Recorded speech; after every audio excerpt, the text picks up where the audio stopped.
In this video, we're going to look at statements that allow our code to decide whether to perform certain actions. So for example, here's a function called abs value. It takes in a number x and it returns the absolute value of that number. So for example, if we pass in -5 for x, then what's going to happen is x is assigned -5, we jump to the function, and the first thing we hit is this new type of statement called an if statement. And we have a condition here, x is less than 0. And in this case, that condition is true because -5 is less than 0. And therefore, we're going to do the statement or statements that are indented underneath that if. So in this case, we're taking the current value of x, we are multiplying it by -1. So -1 times -5 is +5. That +5 is then stored back into the variable.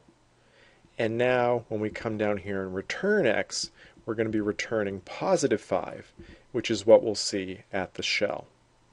If on the other hand we passed in a positive integer for x, then when we hit this if statement, the condition is not true because 10 is not less than 0. And therefore we're going to skip this line that's indented and go to whatever comes afterwards. So this time we're not going to change the value of x, we're just going to return the value that was passed in. And you can see that in either case what we're getting is the absolute value of what was passed in. And so the if statement allows us to decide whether we should change the value or not. So this is known as an if statement. And this is the simplest form of conditional execution. We have the keyword if followed by some condition, followed by a colon. And then we have a block of one or more statements that are indented the same amount. And that is what I'm calling the true block. In this case, our true block only has a single statement, but it could have more than one. And in general, we're going to evaluate the condition. If it's true, we're going to execute the true block, but if it's false, we're going to skip over it. Sometimes, rather than just choosing whether to do something or not, we want to choose between two options. And for this, we can expand our if statement to include an else component, also with a colon after it, and then another block of statements, which I'm calling a false block. So if the condition is true, we're going to execute the true block. Otherwise, we're going to execute the false block. And so you can see that the flowchart is a choice between two options. Either the true block, which again is one or more statements, or the false block, which can be one or more statements.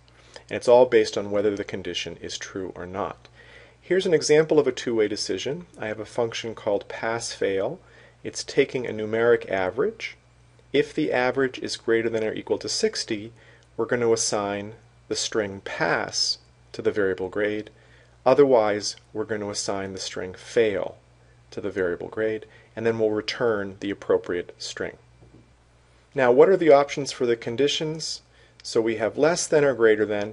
We can do less than or equal to. Notice the equal comes after. We can do greater than or equal to.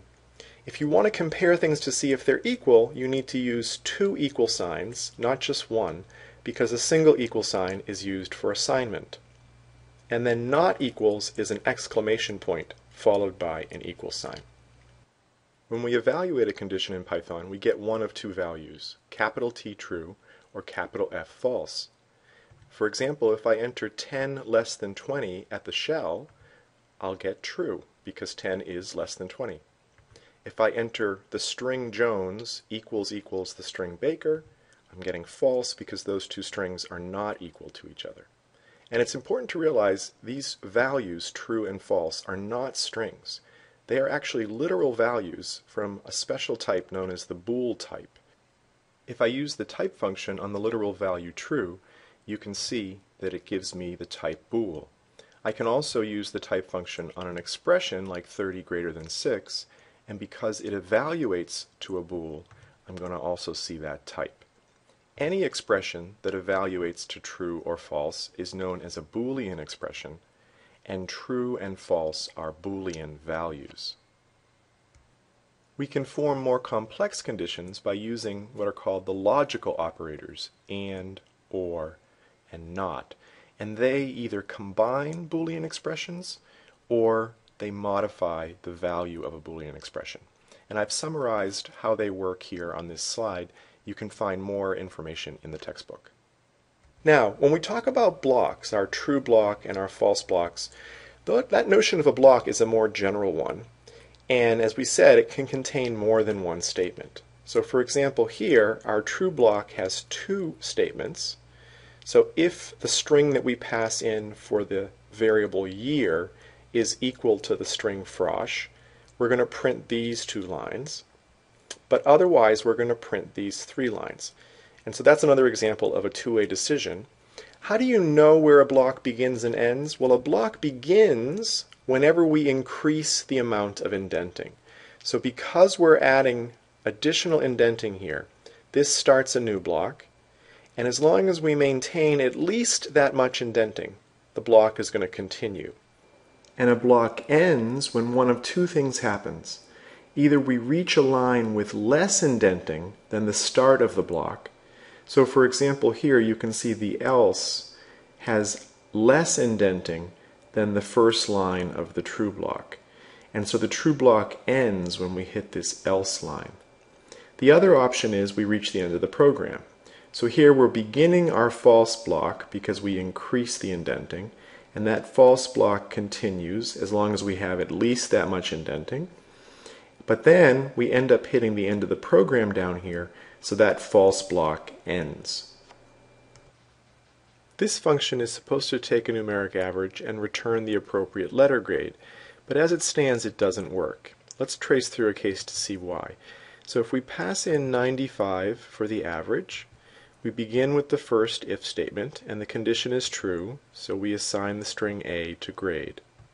But the next condition is also true. 95 is greater than or equal to 80, and so now the grade becomes B.